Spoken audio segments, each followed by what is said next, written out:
Hello and welcome छ सबैजनालाई मेरो ब्लगमा।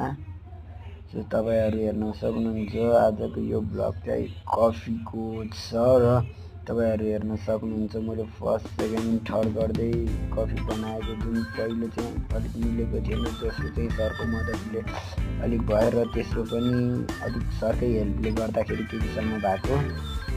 अनि त्यसपछि चाहिँ यो चाहिँ सरले रिजल्टहरुको नाम भन्दिएर मैले चाहिँ आफै बनाएको फाइनली यतिसम्म चाहिँ जाने तपाईहरु हेर्न सक्नुहुन्छ माथिबाट कस्तो सेप आछ र यो हेर्दा पनि धेरै मिठो हेर्दै खाम लाग्दो छ।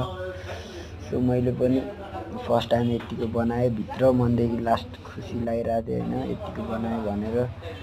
अब सरको कुरा सुन्दै गफ गर्दै अब हामी चाहिँ यहाँनिर आफूले बनाएको कफी खान गइरहेको छौं। अब हेरौँ है त।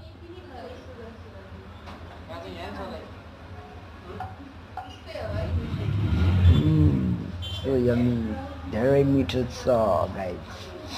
सो आफैले बनाए आफैले खान पाउँदा चाहिँ धेरै खुसी लाग्यो। अनि धेरै चिसो पनि थियो हैन, प्लस मिठो पनि। Thank you for